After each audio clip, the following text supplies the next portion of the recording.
What's up, ladies and gentlemen? It's your boy Sean Williams with another episode of Elephant in the Room. Today's topic is again mental health matters, where we figure out where people start, where they're going, to let you know that you can do it too.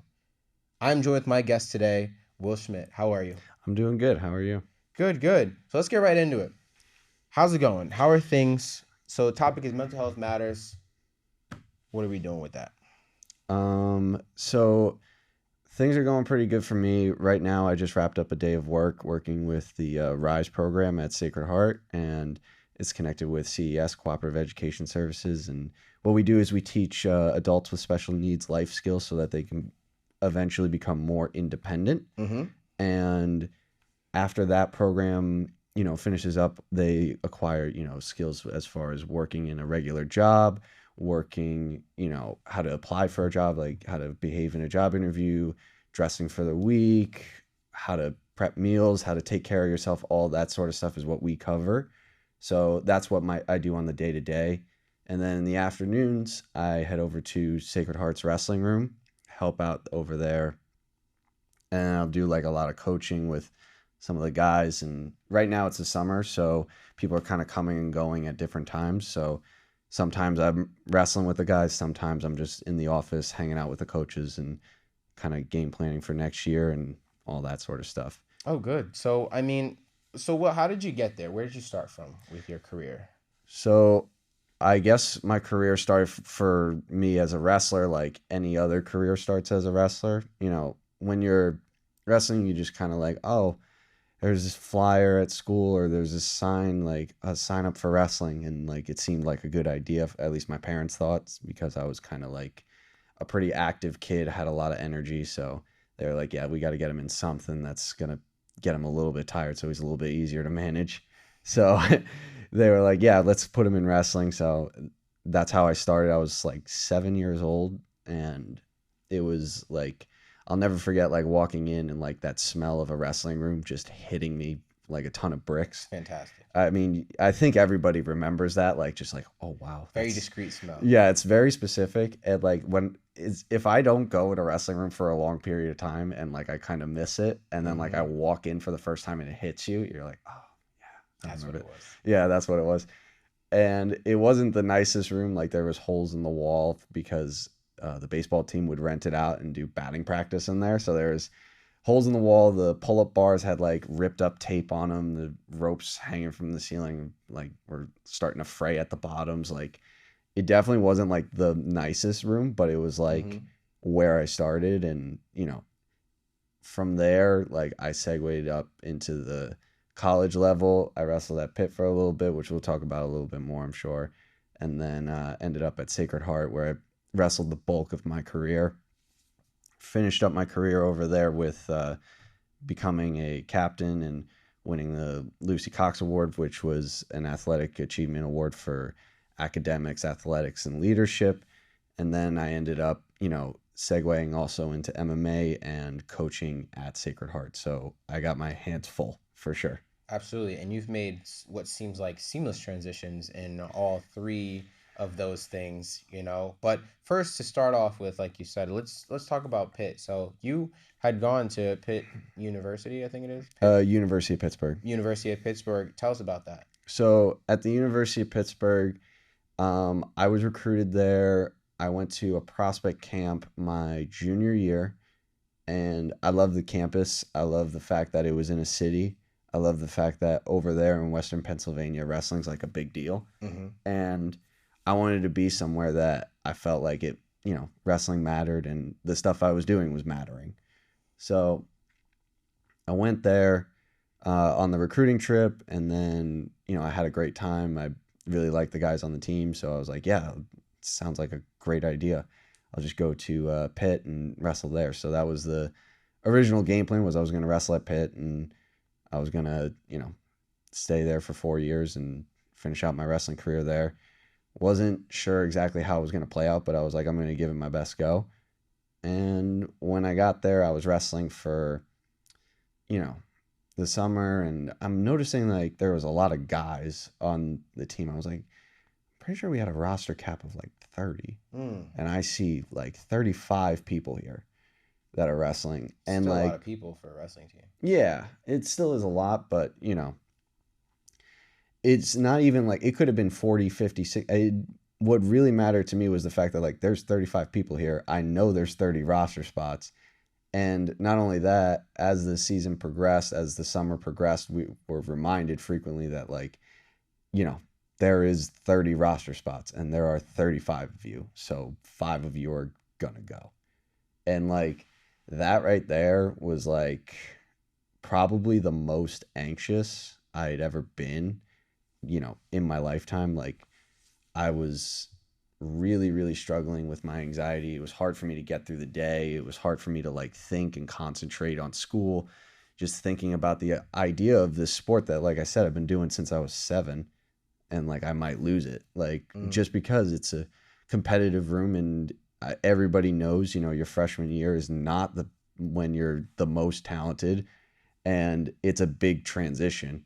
Like if you ask anybody that's wrestled in college for an extended period of time, even a short period of time, the first thing like you should ask them is like, what was your first college wrestling practice like? Mm-hmm.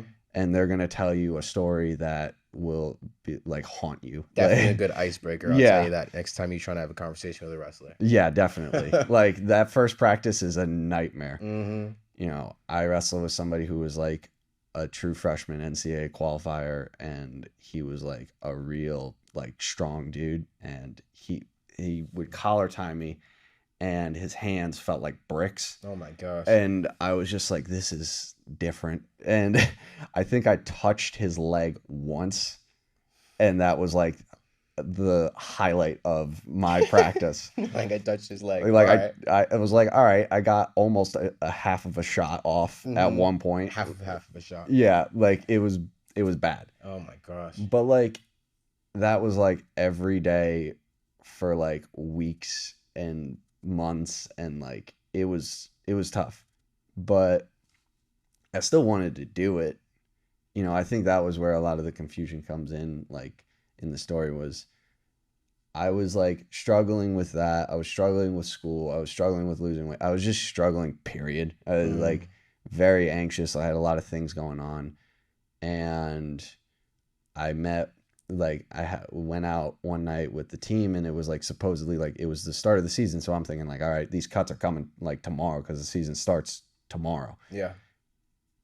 And, it was our last night out, and I was drinking, and it was like, I was just so scared and nervous that like I was going to get cut, that I had like a full blown like anxiety attack, like out, which if advice for the youngins, if you ever feel very anxious, if you ever feel very like concerned about a situation, alcohol does not help the equation ever. Never.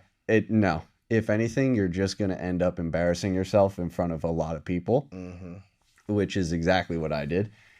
And, my teammates were really concerned, because it's like, if you've never seen an anxiety attack before, it's probably not like, something you would be. It's not pleasant. Yeah, it's not pleasant to see. So I don't blame them. They, talk to the coaches, and the coaches then talk to the team doctor. Yeah. And then the team doctor called me in, and it was like, I remember it was a Tuesday after we went out on Saturday. So Monday I got told that I was coming in on Tuesday, and then on Tuesday I walked in, and they were like, yeah, so this is like really bad, and we're considering you a liability for the team. So we're going to have to remove you from the roster and, release you. And that was like devastating. I don't think like I was quite prepared for that. Like, with wrestling and everything being so attached to my life, like for somebody to say like, you're done, and for it to be about something relating to mental health, it was just like a really, really hard pill for me to swallow. And, they were telling me, we'll come in and we'll do an evaluation tomorrow to make, to see, because at that time I was suspended indefinitely. And then they told me they would do an evaluation.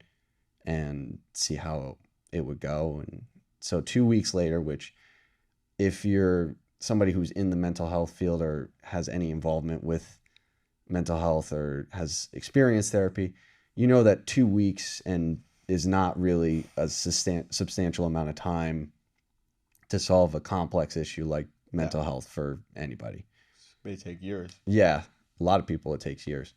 So for that, it was like they brought me in, and it was like 2 weeks later, and they were like, "Hey," I remember I sat down. I was thinking like, "All right, they're gonna ask me questions. They're gonna, want to know how I'm doing and all that."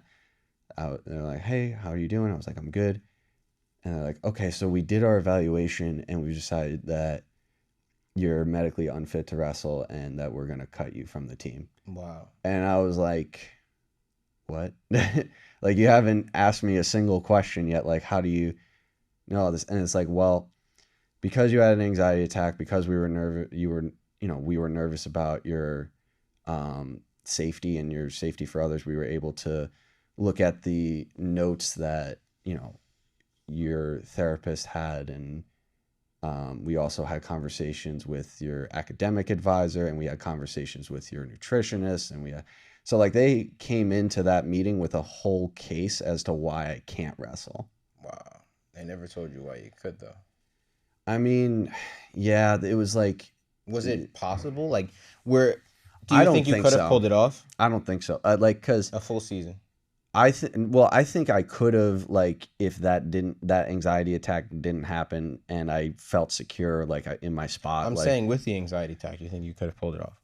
I don't think in 2 weeks there's any way you could show enough evidence that like somebody is bounced back from any mental health issue. Mm. So like, and like what I took the route of like, I'm just gonna say that I'm fine, because like what, like if I'm not fine, they're definitely not gonna trust me. They're not gonna want me around. And you know, so I just decided I was gonna be fine. And like, yeah, I'm good. Like, it sucks that I can't wrestle, but like I'm fine.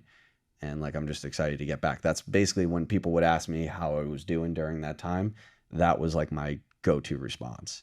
Was like, I'm fine. I'll be fine. Like, just So I guess the question is like, what exactly was really going through your head? I mean, you tell people, everybody's gonna say I'm fine, and they're not really fine. But like, what were you thinking? I was just scared that I had just blown like what to me was going to be the biggest thing that I thought I would ever do in my lifetime, which was wrestle in college. Mm-hmm. Because that was like all that was drilled in my head when I was younger, was like, yeah, this is the highest level. This is like the best thing you can do, is like, Absolutely. the best you can do is wrestle Division 1. And like, that's like a reachable goal that I had. And I thought I had it, and then like I just blew it. Like, that was the feeling in my head. I thought like I failed completely, and that, it wasn't going to get better. It was going to be just like I would go around and people would know that about me, that like, yeah, he thought he could wrestle Division 1, but he just couldn't hack it when he actually had that opportunity. So like knowing that if I had stopped right there, knowing that would be the story for the rest of my life, I was just like not okay with. That's probably what was like the most debilitating during those 2 weeks when, I was waiting for the final decision. So during that 2 week period, like I was just like nervous, and I was like trying to put on this front that like I was fine, because it's like if I put on anything else, I could actually lose everything. So it was a high pressure situation. And then to do everything right, to kind of bottle everything up, then go to the meeting, then find out no matter what you said, it didn't really matter because they were going to cut you anyway. So you're in panic mode. It's not just panic mode. Once they actually cut me, it was like I was just absolutely devastated. Like I just was like, I don't know how I'm gonna like wake up tomorrow, how I'm gonna breathe, how I'm gonna go through my day, because it was like wrestling at that point was my life, and like my identity was like how good of a wrestler I was, like because I didn't feel like I had much going for me outside of wrestling. So like the fact that happened, I was like not gonna be okay with that. And if that was how it ended, I to this day would probably still be like upset about it. Wow.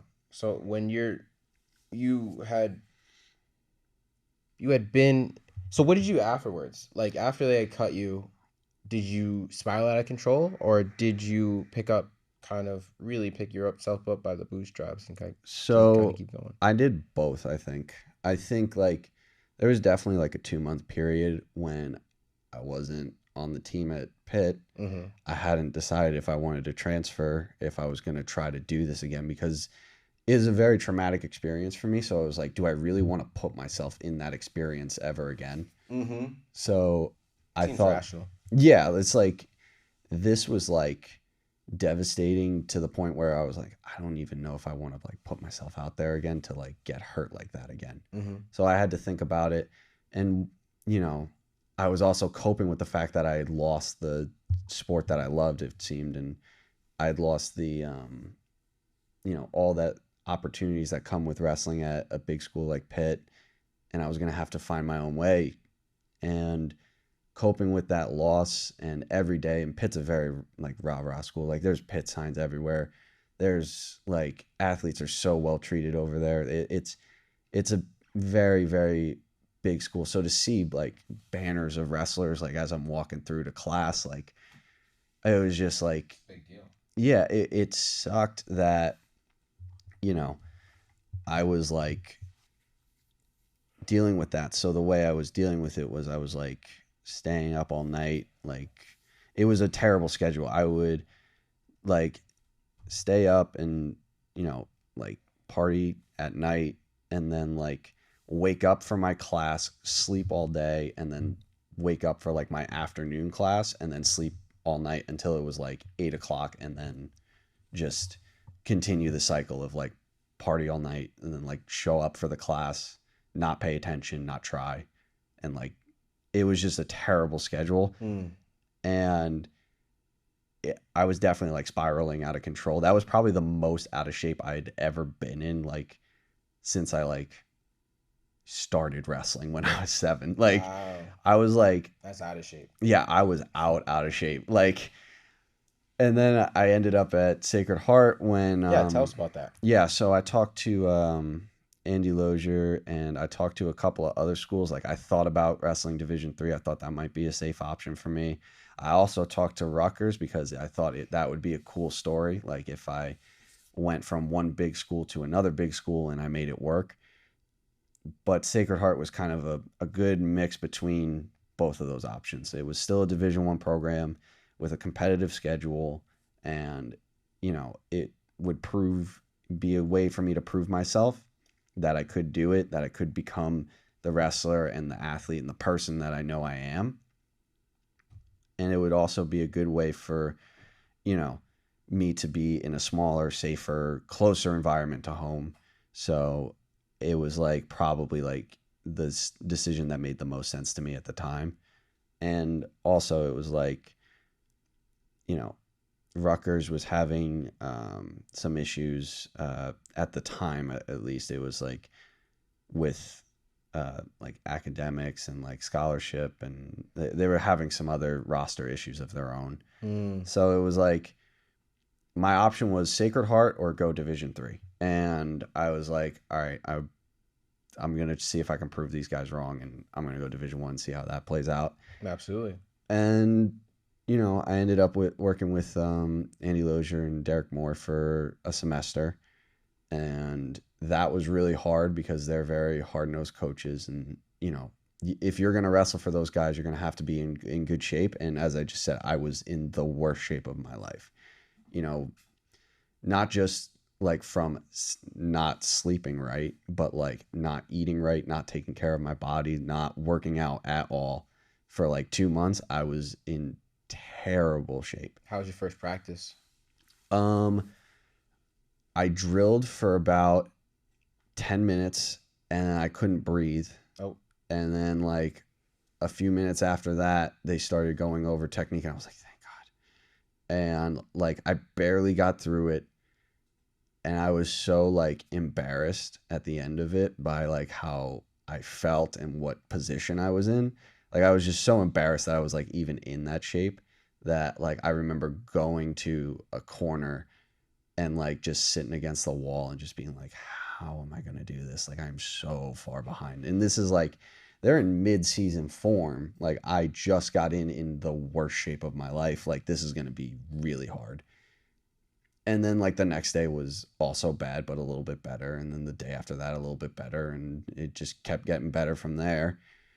And eventually it got to the point where I was just like in shape again and felt good. And right around then is when Coach Lozier and Derek Moore announced that they were leaving. They were both going to different schools. And, you know, now it's like there's no coach at the program and there's nothing going on. Like, I kind of had to take responsibility for my own training again. And instead of doing what I did a few months ago, which was party it up and, you know, not take care of myself, I was like, I am never doing that again. I'm going to, you know, go back to training. I'm going to act like, you know, like they're there. Like, I'm just going to, I know that another coach is coming, so I'll just keep training. So let's take it back. Did you develop any type of, do you feel, and you know, I'm going to have you analyze yourself a little bit and really think about it, but did you think you developed any type of traumatic responses from the things you went through at Pitt and kind of transitioning into Sacred Heart a little bit? Like, are there some things that it's just automatic triggering that is something that sticks with you from those experiences? Because those are very heavy type of experiences you went through with your mental health, physically, emotionally, spiritually. Yeah, so what I think I've learned has been my biggest problem is, for me, I have like all these boxes I have to check. Like, I have to be in good shape. I have to be taking good care of myself. I have to be doing well academically or with work. I have to be doing well socially and like feel like, you know, the relationships I have are like meaningful and fulfilling and all that stuff. And I have all these boxes I kind of have to check. And then when one of those things is gone and like it's just not working, then the whole picture gets ruined. Like, that's kind of my traumatic response, in the sense that like everything needs to be lined up. Like, that blueprint I have for how my life should be right now has to be perfect. Otherwise, like, the whole blueprint's like ruined. And then I think like one of the things I learned through that process was that, and like the way I like deal with it now, is by remembering that, you know, everything kind of works out the way it's supposed to be, not the way you planned it. So, you know, I planned on wrestling at Pitt for 4 years, and I planned on, you know, like becoming something special over there. I planned on never coming back to New Jersey at that time. I was like, You're from New Jersey, right? yeah. Yeah. I planned on never coming back home. I planned like, so I was like, I had this whole plan of how my life was going to go. And then like it went totally different. And like, I honestly like right now could tell you like, you know, it's better now than if I had just ended up doing the plan that I had in my head in high school. Wow. You know? I mean, that's just fantastic. I mean, so you're at Sacred Heart now. Yeah. Well, you were, and Yeah. we're in that time in the story, but you're wrestling. John Clark comes along. Yep. You know, his teaching style is very different from Andy Lozier and Derek Moore. Yeah. How did that suit you? I mean, you're coming from coaches which seemed like didn't have your best interest at heart. Yeah. Not to say that they didn't like you, but obviously they have a job to do. Yeah. You know, but then you have John Clark, who's a selfless individual, which is a podcast. Go check that out. Selfless individual, and he cares a lot about the little successes as much as the big successes. How is that for you, coming in from such a, you know, rigorous adversity, or just really bad adversity?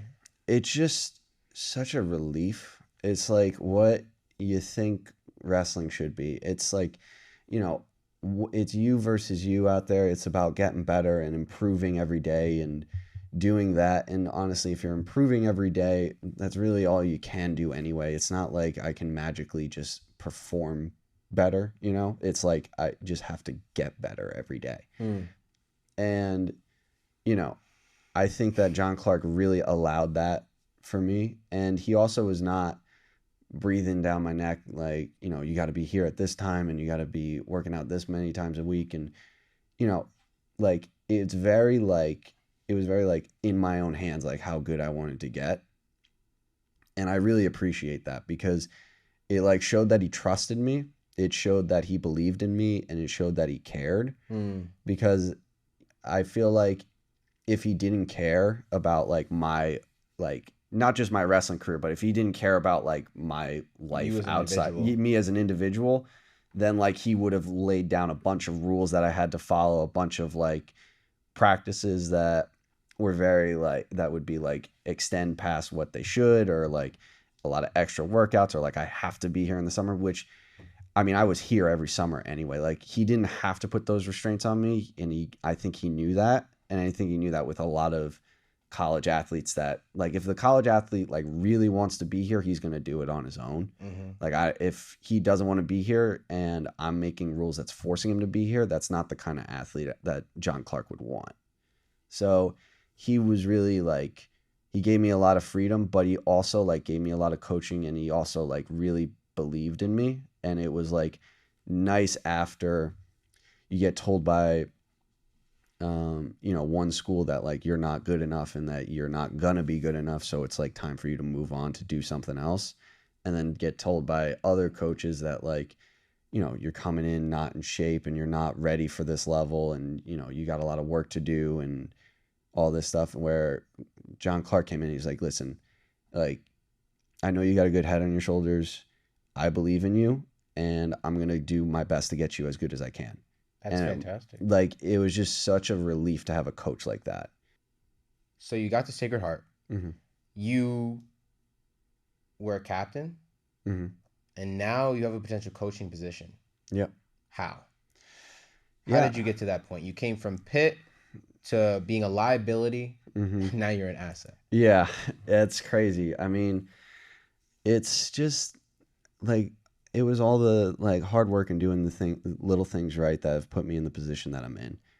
Like when coaches and even teammates, because for us, we vote on, who's captain, and all that stuff. And it's about like doing those things right and being a representation of what that program should be. So at that time, because of the fact that I got cut, because of the fact that I was considered a liability, I made it my mission to do, at least try to do everything right, and try to do it the way that I felt like it should be done, and try to do it in a way that would be a good representation of myself and of my, of what my team's overall vision I thought was. So I behaved that way from like sophomore year on. And that was how I truly believe that's how I became a captain, more so than like any sort of skill or ability was involved. Not that I'm not a good wrestler. I do believe I'm a pretty good wrestler. I've been doing it for a long time, and I really have developed my craft, and I have some good skills there. But the reason that I became a captain was because of the fact that I was doing the little things right. And that's also the reason why I was able to segue into coaching so well, because the attention to detail was really important to me. So what I did was I, told coach, like, I'm doing grad school, I'm going to be around, like, if you need me, like, just let me know. And he's like, oh, we'd love to have you in here, and we'd love to, see you in the room. And I was like, okay. So after I would be done student teaching, I would come in and wrestle with you guys, and it was great. I really enjoyed, like, scrapping with the boys is still one of my favorite things to do. So like actually going there, like every opportunity I had, trying to help and doing everything I could to help that program, even though I was now at this point an alum. And then like whenever there was a match, I would come in and he'd be like, hey, do you want to coach? Like, you want to be on the sidelines? I was like, yeah, sure, of course. And then I was doing this not because of the fact that, I was necessarily like, I need that coaching job, I need to get to this level. It was because I felt like it was the right thing to do. I felt like that program had given so much to me, so I was going to give back to it. And then I got a phone call one morning. Coach Clark's like, yeah, so, we have a lot of away trips, and, we'd love to have you on the bus, but unfortunately, like, you're not on the coaching staff. So it's like, it's very difficult to make that happen.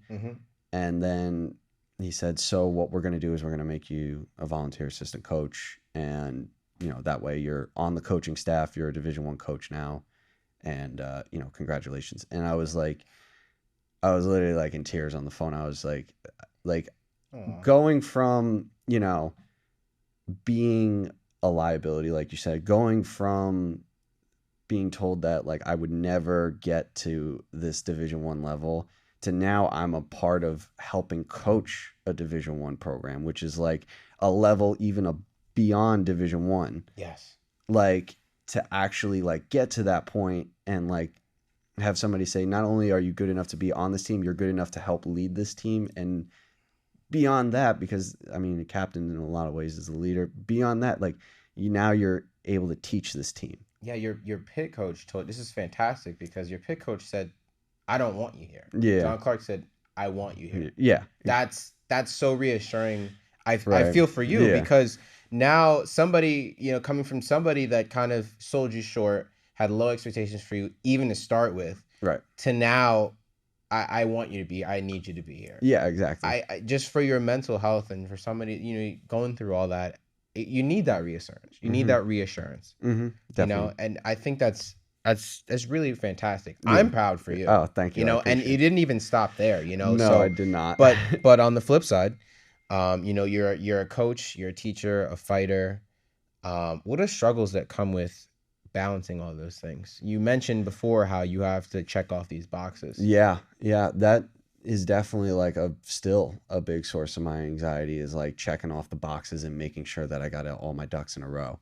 And teaching, basically when I was in high school, I realized that I started doing private lessons and I really loved helping younger kids, and I really loved like helping at camps. I loved helping, when I was at the point where I was coaching with you guys, like I loved working with you guys. I loved helping everybody to just, get better at the sport that I loved. And then a lot of coaches that I worked with, a lot of coaches in wrestling, period, end up becoming, teachers of some kind just because it's a natural segue.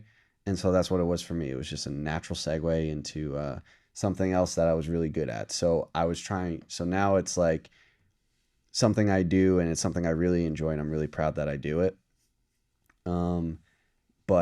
Yeah, it's definitely a lot to balance because you got to work for me, it's like 8 to 2. And then from like 3 to 4, I'm usually at the Sacred Heart room. And then as soon as that's done, I grab a quick bite to eat. And then from there, I'll go to MMA at night to train for fighting, which is something that is, still new for me.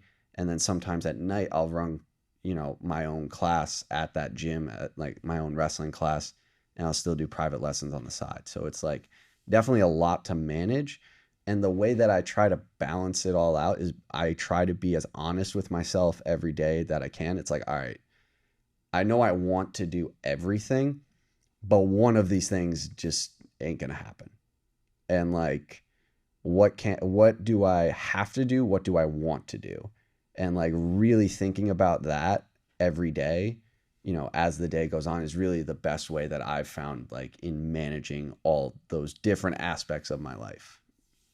You mentioned that you are learning MMA. I don't really think that you're learning MMA. I mean, let's just talk about it. You got the opportunity and took, by the way, and more, an opportunity to go to Thailand to fight at a gym where famous UFC fighters now are even at. And they called you over to teach and they offered you a potential position. Yeah. Learning is an understatement. I mean, Yeah. learning MMA, you've got it. All right. You're gonna you literally actually, it's funny because you skipped the part where it's like, okay, I know how to punch and kick. Let me get in a couple of fights and then let me teach. No, you went from learning to punch and kick to like, oh yeah, can you teach? Yeah.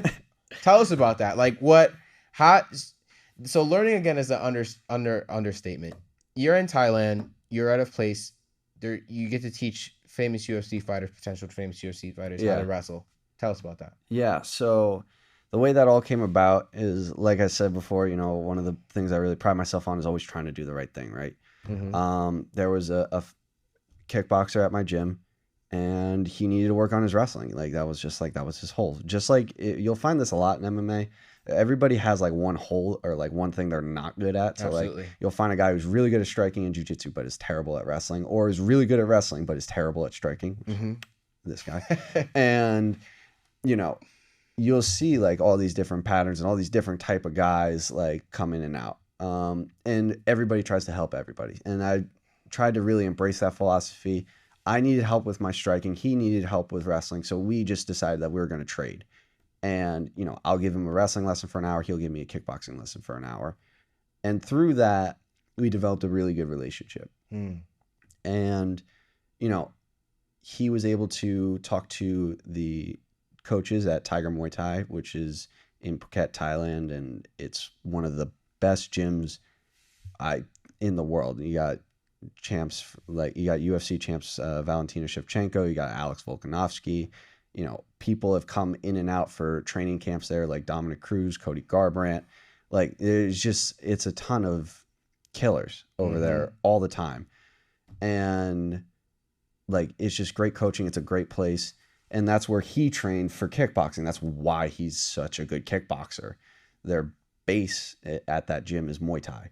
So I wanted to learn striking. I wanted to learn how to be a better striker and, you know, use that to, you know, in training and use that to help coach wrestling. Because now it's like when I'm coaching MMA, wrestling for MMA and wrestling for wrestling, it's two totally different things. All of the setups are completely different. All of the takedowns are like slightly different. All of the objectives are slightly different, like what positions you're trying to get into.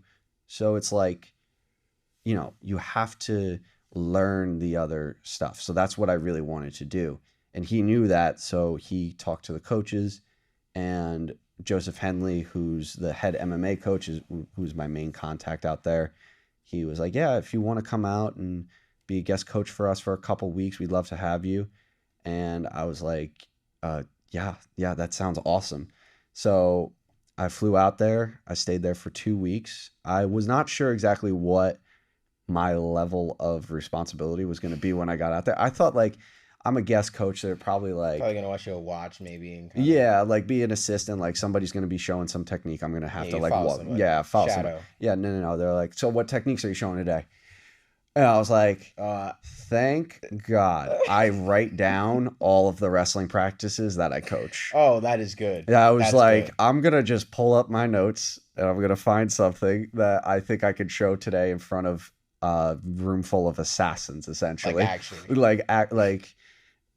Dude, it was so scary. Like my first like lesson, I was definitely like, I stood there, I looked around, I was like, there's like a slew of wrestlers from Dagestan over there. There's like a bunch of Brazilian guys over here. There's a bunch of like, I'm like, that guy fights in the UFC. That guy fights for one championships. This guy fights for cage. You're teaching these people. And I'm like, whoa, this is kind of big. And there was like 40 or 50 people in this gym. I'm like, all right. And they're looking at me like, all right, what you got? And, you know, I remember teaching, and it was like, it was one of the coolest experiences I've ever had. And it's one of those things, it's like, you're nervous. And then as soon as I was like, all right, this is what we're doing, it just kind of like a switch flipped, and I just got into coach mode and just did the lessons the same way I would do if I was teaching at the MMA gym or was teaching at Sacred Heart, like just going with the flow. And it worked out great. You know, I really had a lot of fun. I learned a lot about the culture over there and how, you know, fighting is like such a really important thing over there, and how it's connected with, you know, spirit, and how it's like such a really like sacred thing over there, which is like something really cool to see. I also got to meet people from all over the world, because that gym, like I said, it's a massive gym with tons of people traveling because they want to train there. So I met people from, you know, Mexico, from Norway, from Japan, from China, a couple of people from the Netherlands, a couple of people, somebody from Amsterdam, somebody from Australia, like all of, like me and my friend Stan who was like my travel buddy for this whole thing. We were the only two like American, like East Coast Americans over there. Wow. There was one other kid from California, That's an honor. And that's like all I could think of. And these guys were all training there, and you know, for them to like give me the opportunity to coach, it was like unbelievable. And you know, I got to train and spar with some guys, and you know, that are signed to fight in the UFC, and some guys that you know, are world champions in Muay Thai. Like it was unreal to see like just the high level training over there. Yeah, so that experience is something I'll definitely take with me forever. Gotcha. You know, like you said, there's some opportunities out there for me that might open up. We'll see how those transpire, and you know, if I decide that that's what I want to do and that I would like to travel out there more, like that might be a path for me. But right now, I'm really loving what I'm doing, teaching kids, and I'm really loving what I'm doing, helping you know the Sacred Heart Wrestling program. So we'll see how the future plays out. When people are involved with helping others just as you, Hmm. they have a personal goal in mind. Of course. What's yours? So my personal goal is exactly that. That in the purest form, I want to be a tool for guidance and a tool to help other people achieve the goals that they have, as it pertains to either wrestling or as it pertains to, you know, with the program that I teach at now, whether pertains to just life skills in general. Any way that I can help somebody, you know, go further in their journey, that's exactly what I want to do. That's exactly the type of culture that I'm trying to create, and that's exactly the type of person I want to be remembered for, is the person that tried to help others. So that's probably it for me. Like, If you were to have, so a lot of people were and still are in your shoes regarding, what happened in Pitt, mm-hmm, and it's just a really bottom of the bottom place to come from, and you're yeah, really at the top right now, mm-hmm. coming from where you came from. Is there any words that you have for people that are going through the certain situation that you went through, even right now, that you would like to say to them? Look at that camera. Yeah. Well, there's so many different things that, you know, I'm sure like people are going through that are similar to experiences that I went through. The best advice I can say is, um, know that it's going to get better. Know that if you continue to try to make the right decisions and continue to try to do the right things, what'll happen is you will grow from the trauma and grow from the experiences that you have, and something great's going to come of it. You don't know exactly what it's going to be. Like it could be you end up coaching across the world, or you could end up, you know, living a life that you never imagined, or it could be something totally different. Like my goals and your goals are definitely going to be different. But I would say the best advice I can give is it's never going to work out exactly the way you plan, but it's always going to work out better than you can imagine. So that's what I'll leave for those guys. Wow. I mean, Will, this has been a fantastic conversation. It's been should be a little over an hour or so, which is good. It's Yeah. good content. Um, but other than that, that's fantastic, dude. Just talking about your conversation and where Mm. you've come from versus where you are now, it's Yeah. miles better. I mean, a lot of times in wrestling, we want to be national champions, we want to be the most Mm-hmm. successful. But a lot of times it's not always about winning. Mm-hmm. It's the things Yeah. that you do on the side that No. are outside of it that really make a lasting impact. It's very, and nobody really talks about how, I got to give the coach at Pitt like some credit, Yeah. because it, it's very, very, very hard to be the guy, to be a Yeah. national champ. And sometimes it's under talked, it's under Yeah. thought about, because it's very difficult. Not everybody's going to be a national champ. It's only one person in Yeah. each weight class. So about 10 people out of the whole entire country. Yeah. So it's really hard, and he could be right, but you never know. Again, like, you could be talking to that guy. He didn't realize now that he was talking to the guy that's going to be training Mm-hmm. UFC fighters, who's Mm-hmm. going to be training people who are certified killers, Mm-hmm. and as a killer himself.